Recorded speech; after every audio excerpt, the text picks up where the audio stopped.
So, monitoring the used market as much as I have, there seems to be a perception that somehow buying mining GPUs is not smart and that you're going to end up buying a GPU that was abused, broken, and somehow the miner ruined it. So, I see many people wanting to buy unmined GPUs, and I see plenty of plenty of sellers making sure to show that their GPU was not mined on. And personally, when I've sold GPUs, the first question I get is, well, was it mined on, and how was the condition? And I honestly feel like if I did not have videos to back up how I take care of my GPUs, I don't think certain people would have bought them off of me. So I really wanted to take time and put this video together to put this to rest. Also, if you don't believe me, check out the link below where Linus also did a video on the same topic. So the GPU I'm going to use is one of the OG ETH mining GPUs, the granddaddy of them all, the RX 580. This thing used to be an ETH powerhouse back in the day, and while it's on its last legs as far as gaming goes, and you should not be buying this for mining, this is the perfect example of how a mining GPU does not make it any worse to game on. This RX 580 that I'm about to show you has mined nonstop from 2017 when it was purchased to the merge, so about 4.5 years. No gaming, nonstop mining. This RX 580 mined nonstop from 2017 when it was purchased to the ETH merge, September 2022. So about 4.5 years of nonstop mining. The only thing I know about this card was that it was stored in a dry location once it was turned off post ETH merge. And as you can see from the stickers, it's never been opened, repadded, replaced, and nothing has been done to the card. And as you can see with the grime on the card, it's even covering up some of the capacitors. So I asked for it to be taken out and sent right to me, and I also did not do any cleaning myself. I opened it up, put it in storage until it was ready, and then I put it right in my test bench, right as is, so that you guys can see that I did nothing to clean this card up or prep it for this test. I'm going to show you that this RX 580 will game just as well as if you bought a brand new one from Best Buy. And the fact that you can still buy one new is amazing for me. And I would not buy these at all for anything close to what Best Buy is asking. To be honest, I wouldn't buy this for anything but for like a little kid's first PC or like an introduction to PC gaming, and I think the most I would spend is $40 on these things. I'm going to be avoiding CPU heavy games, as I do not think the 3900X is a CPU that you would typically see paired with an RX 580. So here's a picture of my test bench, and the parts will be listed on screen. Okay, so here you can see Cyberpunk 77 and the settings I'm using. I'm filming this on my phone because I did not want OBS to lower the frame rate of the 580. So you can just see the settings that we're using. And then once I am done showing you this video, I will switch over to a YouTube video of somebody testing out the 580 on the specific game so that you can see everything is basically the same or within margin of error. So we're running the benchmark and you can see the results. We're getting about 50 FPS. And you saw the settings we were running it on, medium at 1080. Okay, as you can see, this is a video, I will link it down below, where this gentleman is testing it off medium presets, and you can see the settings right here. Same settings as I have. Now we've got our in-game gameplay. I'm going to fast forward a little bit. You can see that it's basically within the margin of error from what I got based on the benchmarks. Maybe a little bit higher, but I just wanted to show you that it is basically the same. So now we're going to move on to Call of Duty. Alright, so here you can see the Call of Duty settings. Again, I'm not using OBS, so bear with me on this. I don't have the frames locked. I have basic settings at 1080p with FSR at ultra performance to try to get the most bang for my buck out of this. Alright, you can see we ran the benchmark. It shows you the settings that we used on the right. We got about 94 FPS. Which is actually quite impressive considering how old this GPU is. Now I'm not sure how much of that has to do with the CPU, but let's go ahead and show you a clip of another YouTuber. Okay, as I'm using Z-Worm Gaming's video for Call of Duty Modern Warfare 2 1080p, we fast forwarded to the balance settings with FSR at ultra quality to mimic our settings, and let's see what he gets. And as you can see, he's just checking off the settings here. And he's getting somewhere in between, 87 to about 100 FPS. So very, very similar to what we were getting. Our average was about 94. And you can rewind to go see the lows.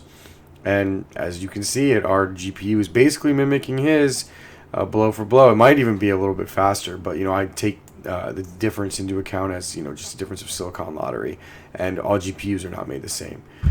So there's the Call of Duty test, and now we're going to show you Overwatch 2. Okay, here you can see my Overwatch 2 settings. I'm at 1080p. I unlocked the FPS. I used high settings for everything. Now Overwatch is a little different. You kind of have to do a there's someone made a benchmark that I like, and it seems like it's pretty accurate. So I ran it. I ran it on medium effects, and as you can see, I'm getting probably somewhere between 100 to 120 FPS on high settings at 1080p. Okay, so here we've got 54 FPS video at 1080p high settings. Now I do want to say that my Overwatch 2 video was a benchmark, and the way that benchmark works is it pushes Overwatch to the max by having as many effects on at once. So you will see, I think that this gentleman will be getting a higher FPS count than me, but I would think that the 1% lows will get close to what I was showing since it was being stressed so much. So as you can see, he's getting about 60 FPS with about 30 FPS as the 1% low. Now again, I don't think I can truly accurately test this because I don't have a benchmark. I'd have to just play it in game, but I felt like the benchmark was close enough. So I would just match it to the 1% lows, and as you can see, it's more than playable, and the results are close enough to get my point across that essentially these two GPUs are performing exactly the same or within the margin of error.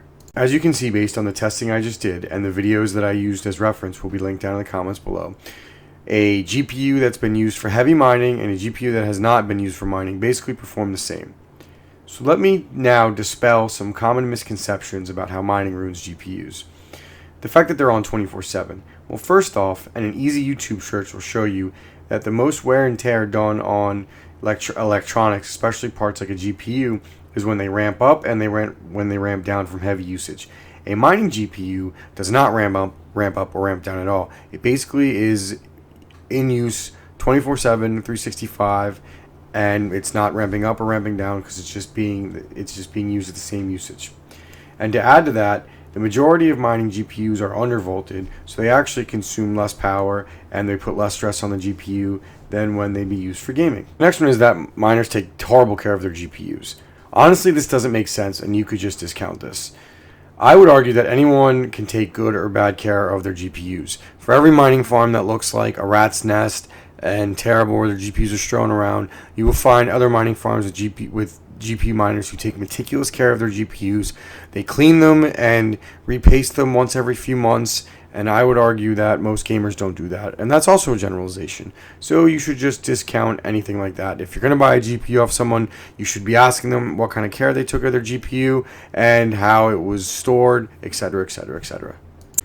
The third is that the fans can die because they're on 24/7. Now this is actually a valid concern, but you can easily look at a review of a given GPU and it will tell you how durable the fan is. I've had some Zotac cards that I've used for mining that have died. The fans have died within a month, and then I've seen other gamers who have had a Zotac card who have not mined with it or only casually mined with it, and the fans died in the same 2 to 3 month span.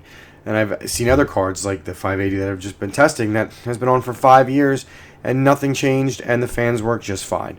So I would argue that, like anything, you just need to do your research, and if a fan is more susceptible to die, I would probably advise to not buy that GPU. But I would say that whether that GPU is a mining GPU or a gaming GPU. So it has less to do with the fans, but more to do with the GPU itself. But again, I would argue that if you were buying a GPU from a miner, the fans have been used more, so that is something to take into consideration. But if you're buying a used GPU, you're saving money, and you could have that problem from a gamer as well. So in conclusion, I would argue that the rules for buying a used GPU from a gamer or a miner are the same, as long as you ask the right questions and protect yourself with PayPal goods and services or eBay buyer protection. You should not have any issues buying a used mining GPU to use as a gaming GPU or workstation GPU, or even tossing them back into the mines. So again, I'm going to sit here and defend it till the cows come home that buying a mining GPU is fine, and there are no negative implications for using a GPU from a miner or a gamer. So I hope this video helps, and look for some more 580 content coming soon, as I plan on doing some silly things with them. Alright guys, thank you again for watching. Please like and subscribe. Crewman out.